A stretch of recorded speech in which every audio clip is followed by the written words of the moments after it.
मई का महीना था। आसमान से जैसे आग बरस रही थी। धूप ऐसी थी कि जमीन पर पैर रखना भी मुश्किल हो रहा था। और इसी गर्मी में गांव के चौराहे पर थुंग थुंग नारियल पानी बेच रहा था। आ जाओ भाई आ जाओ, गर्मी ने बना दिया है तंदूर, तो आओ और पियो बर्फ जैसे ठंडा और शहद से भी मीठा नारियल पानी। थुंग थुंग की आवाज सुनते ही गांव के चौराहे पर लोगों की भीड़ लग जाती थी। थुंग थुंग के पास गांव के किनारे एक खूबसूरत नारियल का बाग था। उसके बाग के नारियलों का पानी इतना मीठा और इतना ठंडा होता था जैसे किसी ने उसमें शहद घोला हो। इसलिए गर्मी में उसका नारियल पानी पीते ही लोगों को सीधा सुकून मिल जाता था और इसलिए उसकी दुकान पर भीड़ हमेशा रहता था। लेकिन इस भीड़ को देखकर सामने वाले चौराहे पर खड़े रंगा का दिमाग गर्मी और जलन से खराब हो रहा था, क्योंकि रंगा की भी नारियल की दुकान थी, लेकिन उसने सस्ते और पुराने नारियल भर लिए थे, इसलिए लोग उसकी तरफ देखते भी नहीं थे। एक दिन रंगा थुंग थुंग के पास गया और पूछा, अरे भाई क्या जादू कर रखा है तू, लोग सिर्फ तेरे पास ही क्यों आते हैं? थुंग थुंग ने कहा,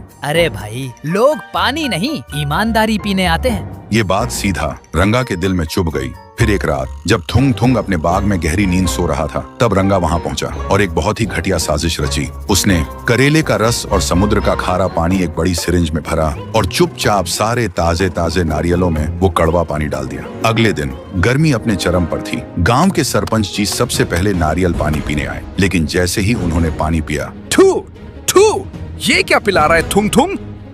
ये नारियल इतना कड़वा क्यों है? आसपास खड़े बाकी लोगों ने भी अपने नारियल पिए और सभी चिल्ला उठे। फिर थुंग थुंग ने खुद चक्कर देखा और वह हैरान रह गया। उसने हाथ जोड़कर सबसे माफी मांगी और कहा कि उसे नहीं पता ये कैसे हुआ, पर किसी ने उसकी एक न सुनी और उसे गांव से भगा दिया गया। इधर थुंग थुंग के जाते ही रंगा की लॉटरी लग गई। सारा गांव अब रंगा से नारियल लेने लगा। अब रंगा बहुत खुश था कि उसकी चाल कामयाब हो गई, पर धीरे धीरे गांव वालों को रंगा के नारियल में अजीब सी बदबू और स्वाद का एहसास होने लगा। और जब गांव वाले पूछते, तब रंगा हमेशा एक ही बहाना बनाता, मौसम बदलने से ऐसा हो रहा है चाचा। फिर एक दिन गांव का एक लड़का फुटबॉल खेल रहा था। तभी वह जोर से किक मारता है और बॉल सीधा रंगा की खिड़की के पास चली जाती है। लेकिन जब वह लड़का बॉल लेने गया तो उसने खिड़की से जो देखा उसके होश उड़ गए। रंगा गंदे पानी और सस्ती चीनी का घोल बनाकर सिरिंज से पुराने नारियलों में भर रहा था और उसकी बीवी गुस्से में चिल्ला रही थी, बंद कर दे ये पाप, थुंग थुंग को निकलवा दिया, अब तू भी जाएगा। लेकिन रंगा चिल्लाकर बोलता है,